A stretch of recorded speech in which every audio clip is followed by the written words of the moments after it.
Channel travellers पर। और आज आपको मैं लेके जाने वाला हूँ 5 साल पीछे, यानी कि 2015 की हमारी एक ट्रिप पर जो हमने की थी जून के महीने में।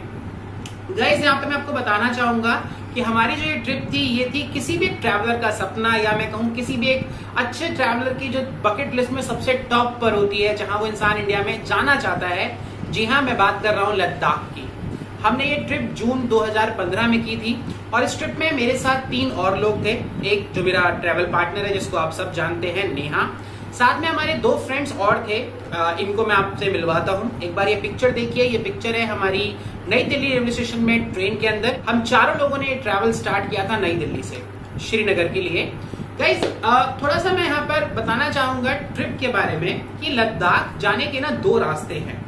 एक रास्ता जाता है, जैसे कि आप मैप में फोटो में देख सकते हैं, एक रास्ता जाता है दिल्ली से मनाली होकर ले, और एक रास्ता जाता है दिल्ली से श्रीनगर, जम्मू श्रीनगर होता हुआ ले तक के लिए।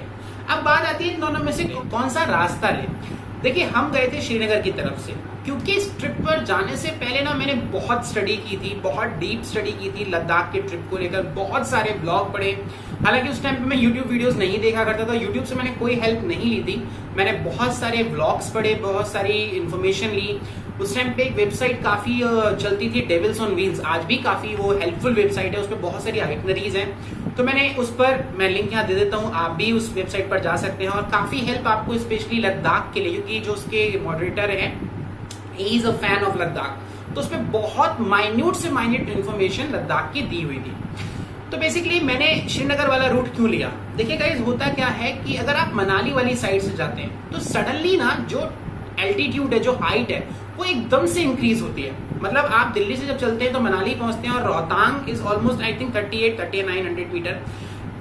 आप रोहतांग से उतरते नहीं है, उसके थोड़े टाइम बाद ही बारालाचा आ जाता है, जो कि ऑलरेडी काफी हाइट पर है। तो हाइट एकदम से आप गेन करते हैं और आपकी बॉडी जो है ना वो एक्लिमेटाइज नहीं हो पाती उसके अनुसार। वहां का जो हार्श क्लाइमेट है, क्योंकि वहां ऑक्सीजन की काफी कमी रहती है, उस हाइट पर बॉडी थोड़ा सा रिस्पॉन्ड नहीं कर पाती है। लेकिन अगर आप श्रीनगर वाली साइड से जाते हैं तो आप श्रीनगर की कोई खास हाइट नहीं है, श्रीनगर की हाइट से आप धीरे धीरे हाइट गेन करते हैं। तो उस ड्यूरेशन में ले पहुंचते पहुंचते आपको 1 से 2 दिन लग जाते हैं। हम तीसरे दिन ले पहुंचे थे, तब तक आपकी बॉडी, आपके जो लंग्स हैं, वो कम ऑक्सीजन में सर्वाइव करना सीख जाते हैं। तो मेरी एडवाइस ये है, और जो काफी ट्रैवलर हैं जो काफी रिसर्च करके इन चीजों पर जाते हैं, वो डेफिनेटली श्रीनगर वाले रास्ते से ही ले पहुंचते हैं, और जो कि सेफ है। यहाँ मैं एक और बात बता दूं, आप में से बहुत सारे लोग होंगे जो ले जा चुके हैं और वो मनाली वाले रूट से गए होंगे और उन्हें कोई परेशानी नहीं होगी।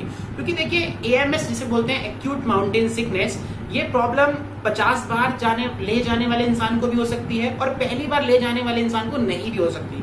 ये बॉडी टू बॉडी और टाइम टू टाइम डिफर करती है। ओके, तो इन सब चीजों को ध्यान में रखते हुए हमने श्रीनगर वाला रास्ता चुना। मुझे याद है 9 या 10 जून को हम दिल्ली से निकले थे और हमने दिल्ली से नई दिल्ली रेलवे स्टेशन से ली थी ट्रेन, जो हमें उतारने वाली थी अगली सुबह उधमपुर। शाम की ये ट्रेन थी, पूरा रास्ता ट्रेन में निकला। उसके खास कोई फोटो मेरे पास नहीं है। तो हम उधमपुर रेलवे स्टेशन पहुंचे। वहां से बाहर आने के बाद सूमो खड़ी होती है, तो हमने वहां से कुछ शेयरिंग में सूमो ली चारों में, और मुझे जहां तक याद है कुछ 150 या 200 रुपए पर पर्सन उन्होंने किराया लिया था उस टाइम पर।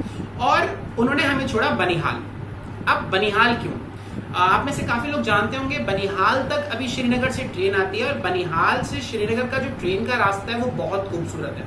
आई थिंक 2013 में ही ये ट्रैक स्टार्ट हुआ था, ये रेलवे लाइन स्टार्ट हुई थी, और बनिहाल से लगभग 7.5 किलोमीटर के आसपास की लंबी टनल है जिसे बनिहाल टनल कहा जाता है। ऑलमोस्ट 10 मिनट तक ट्रेन इसमें रहती है। मतलब कहने को लगता है कि 10 मिनट कुछ नहीं है, बट 10 मिनट तक जब कॉन्टिन्यूसली ट्रेन आपकी उसमें चलती है, ट्रेन ट्रैक में चलती है, तो एक अलग एक्सपीरियंस होता है। थोड़ी सी ऑक्सीजन की कमी सी महसूस होती है, but not for always and for everyone, सबको ऐसा नहीं होता है। खैर, तो हम पहुंचे बनिहाल। बनिहाल में पहुंचने के बाद गाइस हमें पता चला कि जो ट्रेन है वो काफी लेट है और लगभग 2 से 2.5 घंटे हमें बनिहाल रेलवे स्टेशन पर वेट करना पड़ा। तो हम लोगों ने वो ट्रेन ली। लोकल ट्रेन चलती है, उस पर कोई भी लॉन्ग ट्रैवल वाली ट्रेन नहीं है, जो बनिहाल से और बारामूला और श्रीनगर तक जाती है, बडगाम जो जगह है वहां तक के लिए। तो ट्रेन में हमने ट्रैवल किया एंड उस ट्रेन ने हमें पीर पंजाल रेंज के अंदर से निकाल कर, जैसे ही वो टनल खत्म होती है ना गाइस, वेदर में एकदम आप चेंज महसूस करते हैं, बिकॉज आप पीर पंजाल रेंज को क्रॉस करके दूसरी साइड पहुंच जाते हैं। लैंडस्केप पूरी तरीके से चेंज हो जाता है, हल्का सा प्लेन लैंडस्केप आ जाता है, स्लोपी माउंटेन्स आ जाते हैं, 5 से 7 डिग्री सेल्सियस टेम्परेचर कम हो जाता है। पूरा रेलवे लाइन अपने आप में एक बहुत ही खूबसूरत रेलवे लाइन है। अगर आपको मौका लगे तो श्रीनगर अगर आप जा रहे हैं तो एक बार ट्रेन से ट्रैवल जरूर करें। खैर गाइस, बनिहाल से आगे निकलने के बाद हम श्रीनगर पहुंचे और श्रीनगर पहुंचते पहुंचते काफी रात हो चुकी थी। मतलब मुझे जहां तक याद है 8:30 या 9, 7:30 या 8 बज चुके थे श्रीनगर रेलवे स्टेशन पहुंचते पहुंचते। अच्छा, एक बात मैं आपको बता दूं, मतलब श्रीनगर का जो रेलवे स्टेशन है ना, वो श्रीनगर सिटी से थोड़ा सा बाहर की तरफ है, तो वहां से अंदर आने के लिए टाइम लगता है। ओके, मेरे ख्याल से लगभग 30 से 35 मिनट उस टाइम पे हमें वो शेयर टैक्सी में लगे थे। उस टाइम पे श्रीनगर के बारे में बहुत सारी जानकारी नहीं थी, तो हम लाल चौक पहुंचे सीधा और लाल चौक में जाकर हम होटल ढूंढने लगे। रात को उस टाइम पर शायद 8 या 8:30 बज चुके थे और वहां पर हमें सिर्फ एक यात्री निवास है लाल चौक पर बिल्कुल, उसमें 1-2 रूम मिले।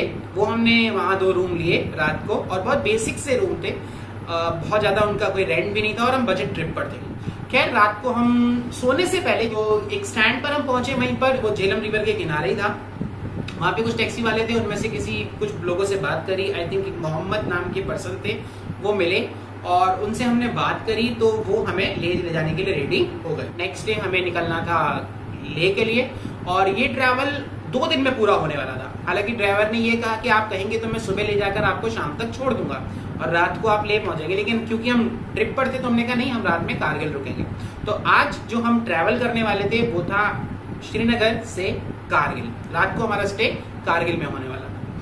मुझे जहां तक प्राइस याद आ रहा है ना गाइस, कुछ 33,000 के आसपास बात हुई थी। 33,500 रुपए के बारे में, 33,500 रुपए रेंट था। इसमें श्रीनगर से लेह और लेह की सारी local sight seeing plus Nubra, Hunder village और पैंगोंग, हेमिस, मतलब ये जो पूरा एक ट्रिप है लद्दाख का और लेह से लद्दाख का जो मेन अट्रैक्शंस हैं वो सारे, ये सब कुछ 5 से 6 दिन का था। तो कुछ ऐसा हिसाब बना था जो मुझे याद आ रहा है अभी। ओके, तो फिर हम सुबह निकले और सुबह निकलने के बाद जो मतलब मौसम था बहुत अच्छा था और श्रीनगर के नज़ारे देखते हुए डल लेक के किनारे से होते हुए हम लोग निकले सोनमर्ग की तरफ। सबसे पहला जो हमारा स्पॉट बनने वाला था, स्टॉप बनने वाला था, वो था सोनमर्ग। सोनमर्ग में हम रुके गाइस, बहुत ही सुंदर जगह है, बहुत ही प्यारी जगह है और जो ग्रीनरी है ना वहां की, मतलब you feel it that you are in different part of the world. Okay, ये फोटोज आप यहाँ पे देख पा रहे होंगे, हम यहाँ पे उधर के हमने काफी सारे यहाँ पर फोटोज खींचे और वो एक स्लोप सा है, कई मूवीज की यहाँ पर शूटिंग हुई है। अभी हाल ही में बजरंगी भाईजान मूवी जो थी वो भी यहीं पे शूट हुई थी। तो हम थोड़ा सा ऊपर तक गए थे, वहां पर हमने फोटो खींचे और थोड़ा देखकर हम सोनमर्ग से आगे चल दिए। सोनमर्ग के बाद गाइस जो अगला स्टॉप आता है एक तरीके से वो है जोजिला। रोड जोजिला तक तो ठीक था, लेकिन उससे पहले ही थोड़ा सा आगे चलने के बाद ना थोड़ा जाम था, तो हमें वहां रुकना पड़ा। और थोड़ी किस्मत अच्छी कह सकते हो कि हम जो रुके वहां से बालटाल, जो अमरनाथ की जो यात्रा होती है उसका जो एक दूसरा रूट है वाया श्रीनगर वाला, वो बालटाल से स्टार्ट होता है। तो बालटाल की कैंप साइट नीचे नजर आ रही थी। My goodness, I am like, बहुत सुंदर व्यू था गाइस। फोटो में आप देख सकते हो, ये नीचे जो आपको हेलीपैड नजर आ रहे हैं, बैकग्राउंड में जो छोटी सी कॉलोनी टेंट्स नजर आ रहे हैं, ये सारा बालटाल का स्टे है। यहीं पर बालटाल का कैंप लगता है और यहाँ से अंदर जो रास्ता पहाड़ों में जा रहा है, इसी ट्रैक से होते हुए लोग अमरनाथ की तरफ निकल जाते हैं। पीछे ही अमरनाथ के पहाड़ हैं और साथ ही आपको ये जो कच्चा सा रास्ता इस टाइम पे नजर आ रहा होगा, ये जो कच्चा सा रास्ता आपको दिख रहा है चढ़ता हुआ जिगजैग, ये है जोजिला पास। अभी हम जोजिला पास के थोड़ा सा पहले ही खड़े हुए हैं क्योंकि जाम था तो गाड़ी साइड में रोक दी गई थी। और जोजिला पास पे बहुत आम बात है, और जोजिला पास गाइस मतलब श्रीनगर और लेह रूट का सबसे जो टफ पैच है वो जोजिला पास ही है। आगे नामिकला, फोटोला और भी बहुत सारे पास पड़ते हैं, लेकिन रोड बहुत अच्छी है। उसके बाद मतलब जोजिला टॉप के बाद जिसे 0 पॉइंट बोलते हैं, अभी मैं आपको वहां की फोटो दिखाऊंगा, उसके बाद से लेकर और लेह तक मुझे याद नहीं है कहीं भी रोड खराब पड़ी हो। बहुत अच्छी रोड बनी हुई है, बहुत प्यारा हाईवे बना हुआ है, कोई परेशानी नहीं आती है। खैर, जोजिला पर आप यहाँ देख सकते हैं कुछ फोटोज के कुछ नजारे हैं, ये बहुत सुंदर सा रोड नजर आ रहा है। उसके बाद हम पहुंचे जोजिला टॉप पर और मतलब वो रास्ता नीचे से देखकर ना ऐसा लगता है कि यार रियली हम उस पर चढ़ने वाले हैं। मतलब बहुत भुरभुरा सा रास्ता है, बहुत लैंडस्लाइड्स होते रहते हैं। उस टाइम पे भी लैंडस्लाइड ही हुआ था, इसी वजह से जाम लगा हुआ था और थोड़ी बर्फ भी पड़ी हुई थी क्योंकि जून स्टार्टिंग की बात है, तो जोजिला उस टाइम पे ओपन ही हुआ था। तो तब हम वहां पहुंचे थे और उसको क्रॉस करने के बाद हम पहुंचे जोजिला टॉप पर।